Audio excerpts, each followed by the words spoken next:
So, bigyan ko lang kayo ng tips no, kung paano mag-keep ng Tubifex para sa pagpapakain ng mga rancho natin. May nagtanong kasi sa akin na kung paano daw ba tayo nag-keep para tumagal. Ito may bago tayong dating dito. 4 na tabo ito. Una mong gagawin, humanap ka muna ng supplier na reliable sa area nyo. So, ibig sabihin, kailangan yung binibenta nilang stocks, laging bagong hango. Tapos, if ever, tanungin mo din kung treated or kahit man lang na-purge na yung mga tubi. Sa setup namin, ganito lang. So, naka-drip system kami. Ito, yung dripo na to, direct yan sa tap water. Tapos, continuous ang dripping yan. So, meron ako dyang 4 na shallow tub. Ang importante sa kanila is malapad yung area and then mababa lang yung height. Masyado kasing malaki, usually ang nangyayari nasusuffocate sila. So, kailangan mo pa na mas malakas na aeration at mas malakas na flow. Continuous ang dripping ng water niyan para ma-maintain yung water quality. Ito kasing mga Tubifex sila sensitive sila sa foul water. So makikita nyo yan pa yung tubig pag foul na or dumi na, mabaho na siya, tapos iba na yung kulay. So ibig sabihin nun, maraming waves sila na generate at hindi na rinse out. So pagdating ng order mo, acclimate mo muna yan. So dito sa isang bucket, isang tabo. Madami tayong order ngayon kasi marami tayong pinapalaking mga dubi. So, acclimate lang yan kahit 5 minutes lang. Tapos, isa-isa na natin bubuksan yung valve nila.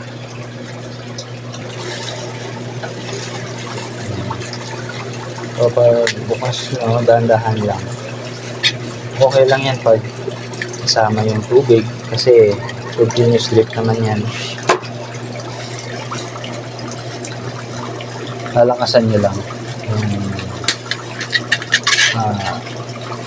drip niya para mas mabilis ma-flush yung mga dumi. Tapos, adjust natin yung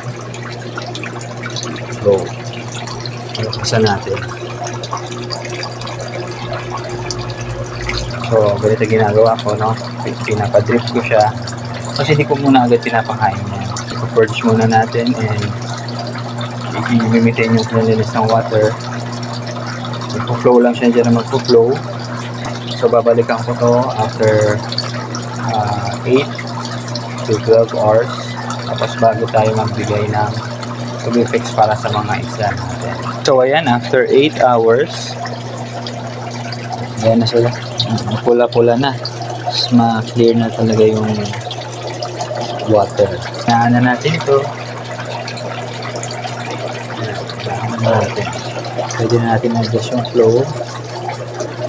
Tapos, ito pa yung isang tip para ma-maintain talaga yung lifespan nila. From time to time, babalik na rin natin sila. Itatawag lang natin ganyan. Yan, kapitan yan. So, yun yung mga kailangang i-purge. So, malidrain din yan kasama sa tubig. Itataob natin. Aangat yung mga dumi. Diba? Ayan. Okay. Ayan. Nakita nyo. Meron pa. Tapos pag may mga clump na mga dumi, mga buo-buo, ginagamitan ko lang ng pipette. Siphon ko yan. Magandahan lang. Kunin mo lang yung mga namumuo-muo yan. Mga brown. So, yun yung kailangan natin i-purge. Yun yung tinatawag nila na suka. So, balikan ulit natin maya-maya. Hinaan na natin yung flow. Alright. So, magpapakain na tayo ngayon ng ating mga goldfish. I-off muna natin. Yan. Tapos, proportion na tayo. Oop. Yan. Yan, karami. Yan, dadalhin. Tapos, may i-discuss din pala ako regarding sa lalagyan nila dun sa loob mismo ng aquarium. So, yung pinakalalagyan na nila, ang maisa-suggest ko is ganito. So, ang tawag dito is feeding pot. Usually, ginagamit to sa mga kalapate. Nabibili ito sa poultry supply. Ayan. So, maganda dito, lalo na pagpipili kayo ng lalagyan, piliin nyo yung malaki yung diameter. Ayan, malapad. Tapos, mababaw. Kasi, isa rin yun sa magpapatagal ng buhay ng Tubifex nyo.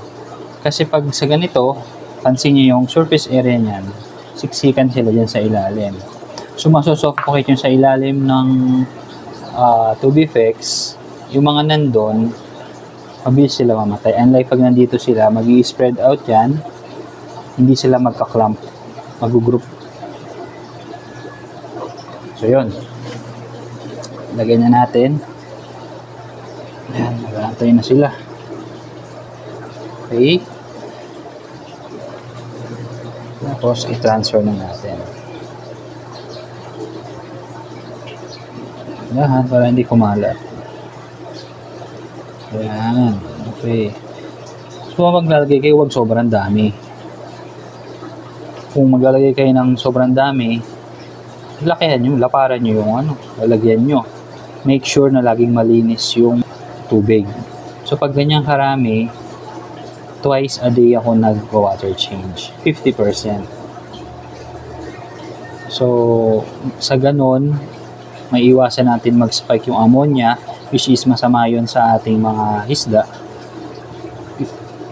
Tapos, pangalawa, mas maganda yun para sa mga Tubifex. Mas matagal sila. Mas matagal sila survive. Kasi nga, malinis yung tubig. Tapos, lakasan nyo rin yung aeration and yung flow ng tubig. Proceed tayo sa ibang mga tanks.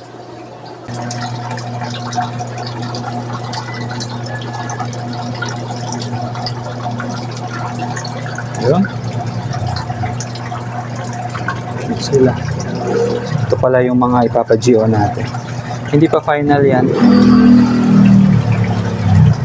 So, halos lahat na sila may kulay. Tapos, magsa-sizing kami niyan para pare-pareho ng starting point ng mga groomers natin.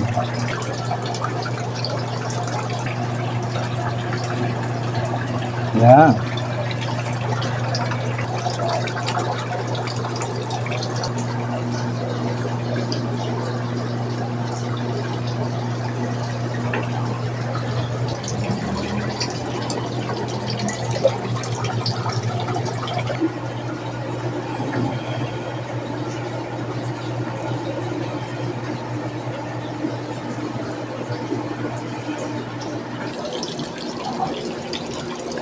Sa mga nasa tag,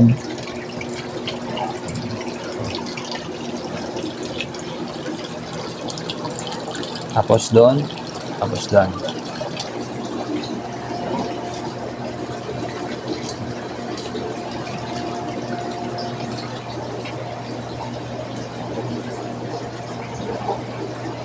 So yan, bawas na yun nandito.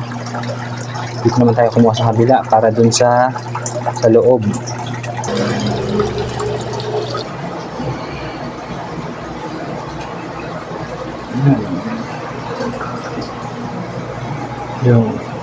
Yun. So yun, tapos na tayong magpakain ng mga giveaway natin.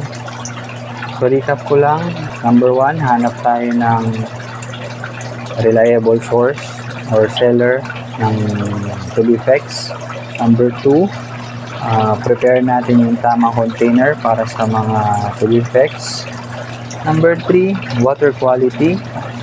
It's either mag-drip system tayo, katulad nito, or i-keep lang natin sila isang tub, but make sure na i-change